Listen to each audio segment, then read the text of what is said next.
โอ้พ่อช้างมีลูกบ่พ่อช้างมีลูกโอ้ธรรมดาได้เหรอเนาะใส่ผ้าแล้วเนาะเป็นไงกับใส่ผ้าห้องแง่ๆเลย เราใส่ผ้าอีกเอาน้องใส่ผ้าเอ้ย เสื้อผ้าเ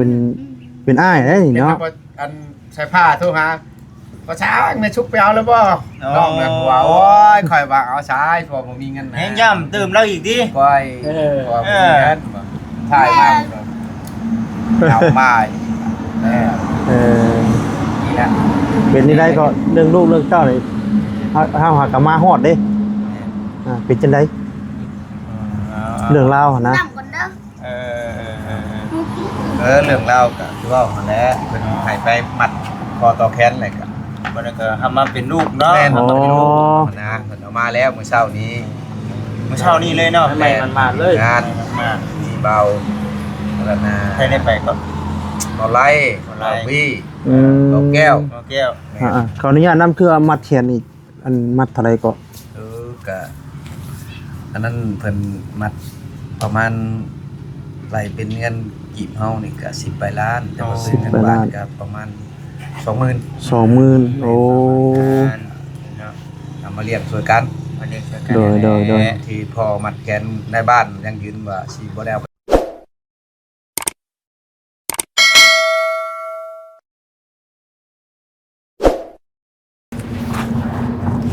กราบทักทายสบายดีเด้อพี่น้องเด้อเนาะสบายดีพ่อแม่พี่น้อง FC เบิดสุขุสู่คนพี่น้องเอ้ยเนาะวันนี้ทางวัดสรีก็เดินทางมา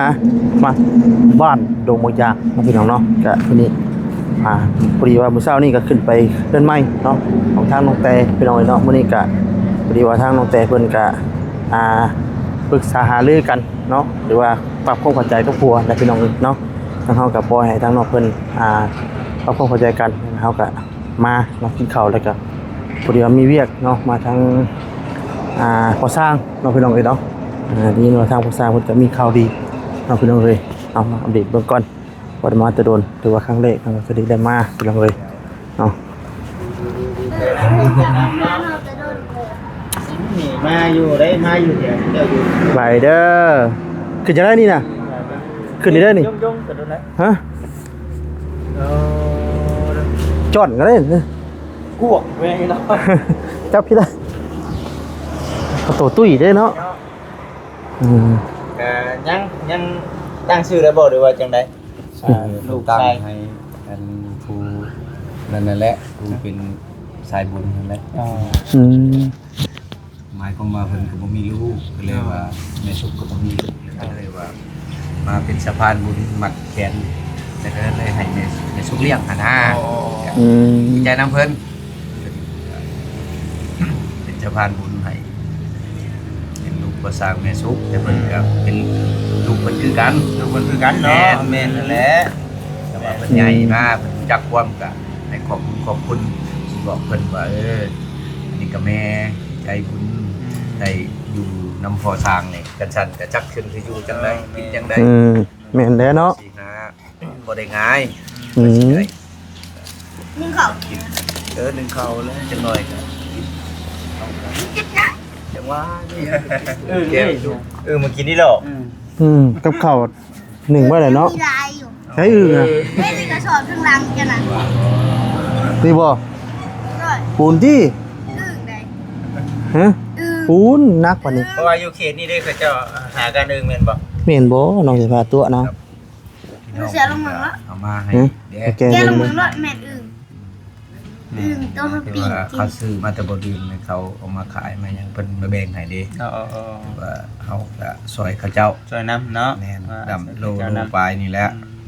นิดน้อยบ่ได้กินอยู่ มาโดนเทื่อมาโดนมี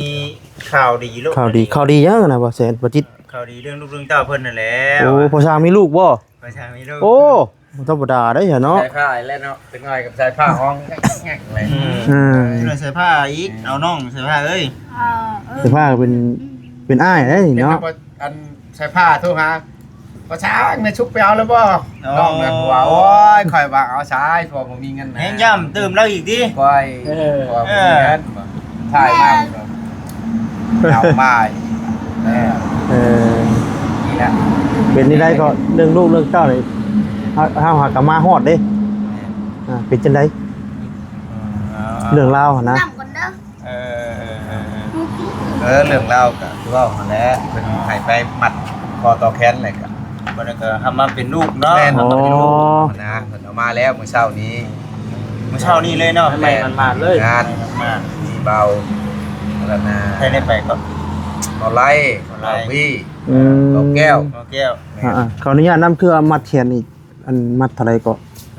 ก็อันนั้นเพิ่นมัดประมาณไหลเป็นเงินกีบเฮานี่ก็10 ไปล้านแต่ว่าเป็นเงินบาทก็ประมาณ 20,000 20,000โอ้ เนาะ เอามาเรียกช่วยกัน มาเรียกช่วยกัน โดย ที่พอมัดแขนในบ้านยังยืนว่าสิบ่ได้เอาไปใช้ดอกมีแต่ซื้อดินให้แม่เราอยู่ อ๋อ เพราะว่าดินหันมันบ่มีดินอยู่ไปให้อยู่ในดินโรงเรียนหันบัดนี้เบิดพัดเบิดไม้เขาเลยเขาให้มั่งเขาให้ง่ายนี้ โอ้ ไปใช้ก็ไปแต่ค่านำนายบ้านยิงหันเราละขอให้อยู่กันก่อนเพราะว่ามียิงคนนึงเป็นในบ้านมาข้ามมาครึ่งคืออันเป็นนั่นที่ผู้ว่าผู้จากับผู้สร้างนี่ก็เป็นในบ้านนะ อืม คอยไปขอก็อยู่นำในบ้าน บ่ได้ก็คือสิ่งที่เฮาเฮ็ดนี่คือผ่านในบ้านเบิดเนาะ แม่นชิ้นนาทีอยู่นำมันแม่นเพิ่นเพราะว่าคนนั้นน่ะเป็นคนในบ้านนะเพราะว่าแม่นอยู่ผู้บ่เข้าใจว่าก็เป็นคนในบ้านมันคือคน แต่ละคนมันคือกัน โดย ในหันมันถูกกว่าหมูเราเว้านะก็แม่นคนจริงคือผู้สร้างหนึ่งข้าวเป่าไผเอาอาหารการกินไปมื้อเช้าให้ผูกแขนลูกตัวอยู่กินข้าวนำกับข้าวอย่างมาทั้งพี่แน่ เออ แม่เฒ่าป้าติ๊บข้าวเอาข้าวให้ตักข้าวสารข้าวสารให้เล่านะเพิ่นว่าเฮาบ่ขับบ่ค้าเฮามีเงินมีคำนิดหน่อยก็สิไปจอบเพิ่นอยู่ดอก โอ้แม่นั่นแหละบ่ได้เก็บบ่ได้สร้างเนาะ โดย คือธรรมดาคือเก่า เป็นกันคือเก่าแหละ เป็นคือเก่า แม่น เป็นกันคือเก่า แม่เฮาช่วยได้เขาก็ช่วยถ้าช่วยบ่ได้คือเพิ่นเว้าว่าจะได้อันนานาเฮ็ดหันเฮ็ดนี่ให้ก็คันเฮ็ดดำเล็กดำน้อยนี่เฮาก็ เห็นได้ สิประกอ เนาะ บส่วนได้อยู่คันว่าลงหลายภายมากก็เฮาก็เวียกเฮาก็หลาย คือ นะ กันบ่ตีละตีละ ยังแบ่งมื้อนึงสิญาติเวลานึงว่าสิขึ้นไปนับแพ้เบิ่งอันนั้นน่ะเฮือน้องน้อย เป็นน้องน้อยว่า แม่น เฮ็ดฮอดสายแล้วคือน้องน้อย เนาะ เนาะ หลายเนาะพอดีเป็นลูกชายพอดีเลี้ยงใหญ่ไว้เนาะ ได้ลูกชายบ่ ได้ลูกชาย โอ้ เลี้ยงใหญ่ไว้แล้วก็มาช่วยเพื่อช่วยแห้งพอเว้ย ชื่อว่าจะได้กับลูกชายอะ ชื่อเนี่ยก็ ชื่อคือว่าเล่มแต่ลูกชายก็ดีเว้าเพิ่นก็เด้อ ขึ้นก่อน รักนี่แหละ รักก็ ลักกี้บ่ จะเป็นอันนี้แหละ อ๋อชื่อคือลูกวาซาดีเด้อลักกี้ ลูกเพิ่นได้บางหนึ่งนี่ก็รักยี่คือกัน ลักกี้คือกันลูกชายคือกัน มีคนซื้อคือกันเด้อนี่เด้อเนาะ เด้อ เท่าลักกี้คือกันเลย ลักกี้ ใช่คือกันอีกใช่คือกันอีกเนาะเอาสายใหญ่ไว้พามา เด่นน้ำกันเนาะ น้ำกันคนปั่นเดียวกันใช่ไหมเนาะ ไปเบิ่งแล้วแถวหลอกไปหลอกมาแถวนี่แม่นเพิ่นแล้วแหละเขาดำยางก็ควักมือแทนแล้วละเด้อกินน้ำเด้อแหละ กินน้ำเพื่อนผู้ช่างเลี้ยวข้า ใกล้กับทางยางแล้วเนาะโอ้คักเลย เรื่องการก็ด้วยนะผู้ช่าง ก็เบิ่งบ้านแล้วท่านพอสร้างบ้านก็สิได้ดำเนินการ แต่ว่ามีแล้วป่ะเครื่องเกาะสังซุงสังกะสี ยังได้ตัวดอกได้ตัวต่อตัวนึงยังมีแต่เฮาสิก่อเฮาเทข้ามทับไว้ก่อนเทสองไว้ญาติบ้านแม่ยังช่วงนี้ก็คือว่ามันชุนละมุน ชนุนเน่เนาะ แม่นเฮากับแบ่งนั่นแบ่งทางนี้ญาติงานตัวเองก็ แบ่ง ก่อน เฮ็ดคุณแน่เฮ็ดพี่แน่เนาะ แม่นไปนำว่าเฮ็ดไปนำเฮ็ดเฮาก็บ่ได้อยู่เพิ่นนี่ยังดีใจแล้วนี่ บ่ได้สดเนาะ บ่ได้สนแน่ มีน้ำพาอยู่เนาะ แม่น โอเคเลยแต่บุมีนี่มีเป็นแต่อุกุนีเนาะ แม่ มีโครงหลังคาที่ถือว่าโอเคแล้วที่เรานะพักผ่อนอยู่บ่มื้อนี้เดี๋ยวว่าจังได๋แบบ บ่ได้พักปานใด อืม พักแรงหมดแล้ว ไปเอาเพิ่นเนาะบ่ได้ก็คลอดออกมาแบบได้เพิ่นวิทย์กรรมวิทย์หมกคงหมกกรรมข้างในบ่ แท ใช่ น เอา คอตัวแขนนะ อ๋อ อยู่กรรม3มื้อวันเสาร์แต่ว่าบ่สร้างก็จดไว้อยู่ อยู่บ่เฮิงเด้ ที่เกิดของเพิ่น เกิด ป้าได้ใช้เตี้ย เกิดวันที่หยังเนาะบาดนี่เนาะ 18 18 เป็นวันเสาร์ที่ อืม เสาร์ เป็นเดือน4บ่เดือน5 เดือนสี่แล้วเนาะ เดือน4 เดือนสี่แล้ว 4ปี2026ยามแรง ว่าขอมีแต่โชคมีแต่ลาภบัดนี้ใหญ่เลี้ยงใหญ่ไว้เนาะเป็นคนฮู้คนดีพี่น้องสมกับทั้งมีแม่ๆหลายท่านนี่แหละซอยกันเนาะ โดย เป็นช่วยกันคือว่าแหละพี่น้องที่บ่มีคำเว้าแบบนี้เนาะอันนี้ก็ถือว่ามีบุญวาสนาทั้งน้องเพิ่นแล้วก็ทั้งผู้สร้างนํเนาะ โดยแม่นแล้วเนาะ ได้มาเมื่อนี้พี่น้องเอ้ยเพิ่นยังสิได้ขึ้นไปตลาดน้ำแน่บัดนี้เนาะไปตลาดซื้อเครื่องอุปกรณ์เรื่องส่งเสื้อ อันน่ะเพพระองค์พระอ้อมนะเนาะ นอนที่บ่เดือ ตั้งว่าเพิ่นยังบ่ได้มาถามลูกว่าจะอยู่ก่อนคนแรกเพิ่นนอนน้ำน้องอยู่น้ำในซุกพุ่นแล้ว อ๋อ สร้างทำพุ่นแล้วสิออกมาส่ง ทำคนแล้วเนาะ หน่อยก็ว่าเรื่องเขาเป่าไผ่อยู่ให้กินอยู่พี่มันแล้วก็มันเป็นโชคครอบครัวเลย เป็นสองครอบครัวเลยเนาะ แม่น เฮ็ดให้มันแล้ว แต่ตัวนี้ก็มีบรรลุวันเช้าก็จะพากันออกมาอยู่พี่ประจำบ้าน เนาะเสียทีแต่เฮือนยังบ่ทันแล้วเทื่อเนาะ แม่น ก็เฮือนแล้วนี่ มันประสบมันได้สาเหตุจังไดประสบมันมาแล้วหมอก็บ่ได้เพื่อนกับอะไรก็นี่แหละเฮาก็ได้เบิ่งนั่นแหละบ่ได้คิดแล้วว่าสิได้ไฟฟ้าแล้วก็บ่ได้คิดแล้วว่าสิได้มุงเรือนแบบนี้นะ อืม อาจารย์นี่ก็ดีใจเนาะ โอ้ก็ทำให้มันก็พออยู่แล้วมาเบิ่งบัดห้องน้ำห้องในเฮาก็บืนดิก็คันสิเว้าก็บ่ได้จ้างโมงมีแต่เฮ็ดเองก็สำนี้ได้เหือแห้งหั่นนะ โดย นี่เนาะ ยังค่อยไปอีกต่อการเฮ็ดกูมือมันก็แล้วไว้โอ้หลายบ่อนไปมันก็บ่ได้ นั่นแล้วนั่นแหละ หาได้เป็นหนึ่งเดียวเนาะ แม่น แลนพูดแลนพี่เนี่ยคือว่าอะไรๆจังนี้โอ้สุดยอดแล้วพี่น้องเอ้ย เก่งนะพี่น้อง อืม เก่งอย่างนะครับว่าเก่งคนหนึ่งคนเดียวได้ซ้ำนี่ก็ถือว่าโอเคบวกกับผู้รับผู้ใหญ่เพิ่นจะช่วยแน่อยากนอนแล้วนี่เนาะ แม่น เฮ้ยเบิ่งพี่น้องให้แล้ว โอ้ร้านเป่าลูกน้อยเนาะ คนเพียงพอ เป่าลูกน้อยพี่น้องเอ้ยตี แต่ แล้ว นี่ก็บ่มีแนวมาต้อนรับมีแต่ซื้อเอาเงินให้นิดๆหน่อยๆพอได้มีบางสิ่งบางอย่างชื่อกะที่ท่องที่ถ่ายไปเนาะ เลย เอาเด้อสั่งเด้อเด้อ แล้ว ดีเจน้ำเด้อเรียงใหญ่ไว้ เลยจะไว้ชื่อน้ำมันให้ลูกแล้วพอได้เที่ยวไปเจอ เจ้าลูก โอเคเพื่อนแรกนี่เฮาก็คันว่ามีโอกาสเฮาก็สิไปเยี่ยมดินอยู่กับลูกชายเนาะแม่นบ่ เลย เป็นภาคที่ใส่ก็อยู่เพื่อนอยู่บ่ เดี๋ยวนี้ไปหันแล้วก็มีบนแหว่เด้คนเขาก็ทำเป็นเท่ามัน เส้นกับซุกสลาดอกทำไปแปะทางเลย ใช่น่ะบ้านไหน ตะกอยนี่แล้ว แต่ปล่อยโคกนี่ สมมุติว่าขี่ไปห้านขายเครื่องแล้วมันมีบ่มันอยู่ข้างนี่แต่ว่าเพื่อนน่ะหลังตำๆดอกบ่อยากวิดหัวบ่ช่างดอกมันเป็นเตลิดไปหั่นก็ ศาลา ซุกสลาข้างนี้แต่ว่าเลี้ยวมาทางนี้แม่นรถ เบื้องนี้ได้บ่เบื้ แม่ อง นเบื้องนี้แล้วคนว่าทางเบื้องนี้เนาะห้านขายเครื่องแล้วก็มีหลังนึง2หลังเลยแม่นนั่นแหละมันบ่ได้มีเพื่อนหลายเพื่อนได้อยู่หั่นมันมีแต่2-3เพื่อนไปหันมันสิมีดอกแนมไปแผ่นนี่แหละแล้วสิ่งสีขาว บ่อนลูกเพิ่นอยู่เนาะ ลูกอยู่ เพราะว่าอยู่หันก็อากาศมันก็ปลอดโปร่งอยู่ ปลดปรุงคือกัน แนน บ่แม่นว่าสัตว์อยู่ในบ้านแท้ แนนอยู่แปะทางดำนี่แหละ เนี่ยทางดำคือกัน คิดฮอดตัวว่าลูกมันยันเพิ่นเคยอยู่ดงอยู่ป่าหั่นนะ อ๋อ และอยู่ในใส่พะลมยัน นั้นยันบ่ลืมพะลม อ๋ นะ อ เราก็จะให้อยู่แบบนี้ธรรมชาตินี้ ลงบ่ได้พี่น้องเอ้ยแบบนี้ได้เนาะ สบายเพิ่นมาก็บ่อยากมียุ่งมีหยังได้ บ่มีเนาะ แน่นสบายนิดนึงลมถึกลมหยังก็ใหญ่ไว้แน่เพราะว่า อยู่นำบ่เท่าไม่เท่าโซ่เพิ่นแห้งบ่ได้ให้ไปใช้แล้ว ดีเงินหนึงก็บ่ได้แล้วว่าจะตำกันพุ่นแล้วเขาบอกว่าเถอะคือบ่ได้คักพี่น้องว่า เอาเฮ็ดเฮือนแล้วไว้ฉันเนาะมันว่า ไว้แล้วไว้กับไม่เท่านี่ต้องมาอยู่นำลูกหลานพวกนี้เลย มันเลี้ยงหลานเนาะ เบิดมือวันนี้ก็ดี เออ นี่ก็ลูกสาวนี่ก็แม่เอ้าตัวว่า ทำกันได้ดิแยกกันเอานะมาได้กัน เดี๋ยวเรา มัน ก็ บ่ให้บ่ห้อง ได้หลานเนาะ เข้าอยู่หั่นแหละ ผู้นี้เป็นแต่แพงนี่ดิ แม่นลูกของกะยาเพิ่นดีใจน้ำเพิ่นมักลูกมักหลาน เอาดีใจ เป็นผู้เฒ่าเนาะมาเลี้ยงลูกเลี้ยงหลานได้ผู้เฒ่าได้ ไปเนาะเดี๋ยวนั่ง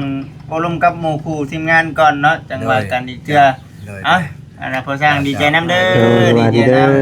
น้องสวัสดีเนาะ รับไปด้วยทุกคน เออดีใจน้ำเนาะที่ได้ โอ้บ่ได้มาหึงเดือ ลูกน้อย ข่าว พี่น้อง ดีเฮ้ยเนาะ มาแล้วถึกบ่จ่อข่าวดีเลยบัดนี้เนาะ เนาะเท่านั้นแหละ อ่า หนึ่งเขาเองจังว่าถือได้หนึ่งเขาเองบัดนี้ ป้า เป็นทางดอก น้องเอ้ยเนาะปุ๊บ งานมาเป็นพวงผมใช่ หักแล้วบาดนี้เนาะ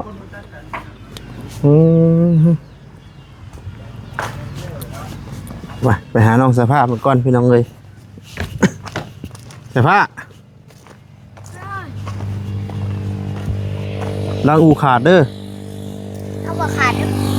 ฮะ เขาเป็นบอกขาด บ่ขาดบ่บ่ฮักบ่นี่เป็นได้เคยอันบ่าวเห็นในคลิปหลังคาจะปีนนะจะอยู่เฮือนอยู่บ่ เขาไปยง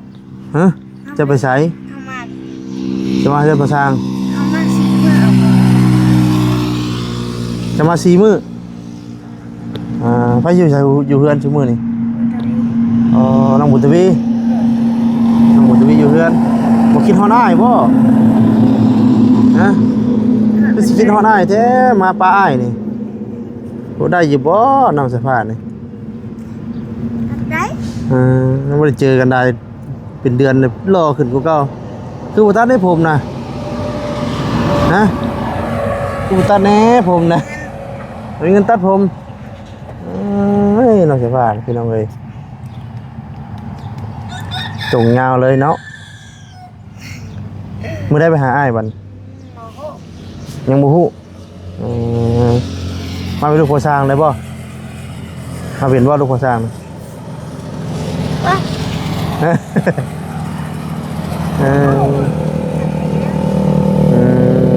แมลงนี่ไปนอนน้องน้อยบ่แมลงนี่ นะ มึงนอนน้องน้อยบ่แมลงนี่ไกลจะบ่เฮือนน่ะ ดูไกล บ่ไกลบ่ ย่างขับตลอด อันจะมานี่ย่างมาบ่ใช่ ย่างมา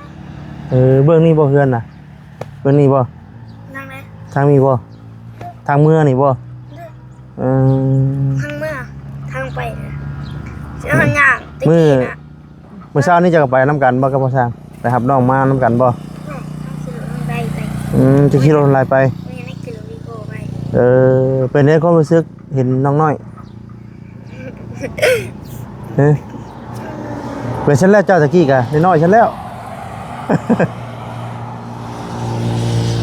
ไม่ได้เจอน้องสภาพมันจะโดนพี่น้องเนาะคือว่าห่างหายตั้งแต่เพื่อนเพิ่นน้องเพิ่นแล้วพี่น้องเลยเนาะส่วนหนึ่งก็สิไปหาน้องเพิ่นแล้วอยู่ แล้ พี่น้อง วเจ้าตะมือนี่ ฮะ แล้วเจ้าตะมือโรบอเซนเอากระเจรถ ใส่บ่าวบ่ได้มา หน้าบ่ เห็นแต่เปอร์เซ็นต์เราถิ่มไม่เราเห็นตรง ไม่ตกนี่อยู่นี่ได้แมันบ่ เขาก็ อืม เขาอยู่นี่มือ เจ้าก็อยู่บ่เออ เขามาแต่เขามาแต่ปนิว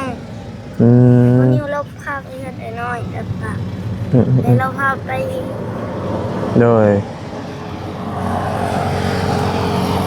พาเขาไปโรงพยาบาลใหญ่ก็เลยไปกำลัง แต่มีอยู่บ่ฮูบน้องน้อยนะมีเจ้าถ่ายไว้อยู่บ่ไม่ถ่ายบ่อ้าวเดี๋ยวสิได้เบิ่งซะเอาฟังเบิ่งพี่น้องๆครับว่าบ่คำสิเวะเข้าไปเบิ่งเนาะ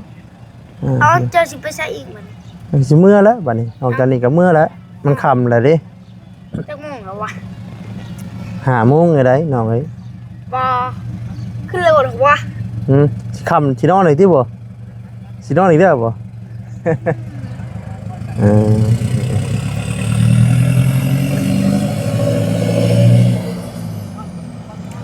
ไปพี่น้องเอ้ย โทรศัพท์ภายนอกหยิบเสร็จ บ่สร้างบ่ยักบ่สร้าง เขา หืม ของภาษาเถื่อน อืม ของเรานี่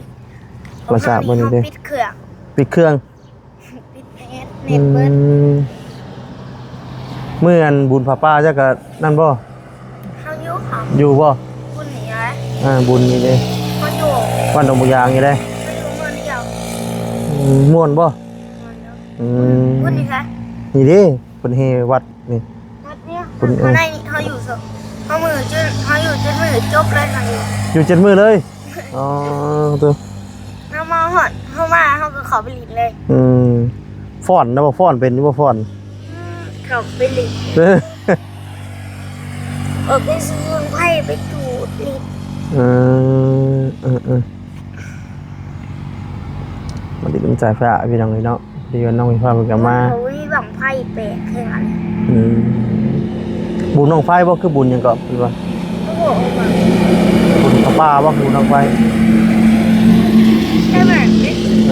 เพิ่นเฮเพิ่นเฮพระบ่ แค่ผักไม่ใช่ผัก หึ ผักไม่ใช่ บ่แม่นบ่เพิ่นเฮจังซะเป็นพระป่าบ่ เราได้เงินมัน อืม เท่ากัน เรียนก็สร้างกันใกล้ๆนี่พี่น้องเนาะโอ้ไก่ทางใหญ่เลยถือว่ามุงทางโค้งนะพี่น้องอันนี้ก็เป็นไปทางนี้ก็เป็นทางบ้านดงบางยางเนาะพี่น้องเนาะเข้าไปนี่เนาะเป็นบ้านของช่างสาวแตวเฮ้ยแตวน้องแล้วก็ทางสาวน้ำฝนเพิ่นตะกี้พี่น้องเนาะแล้วก็บ้านเป็นบ้านของทาง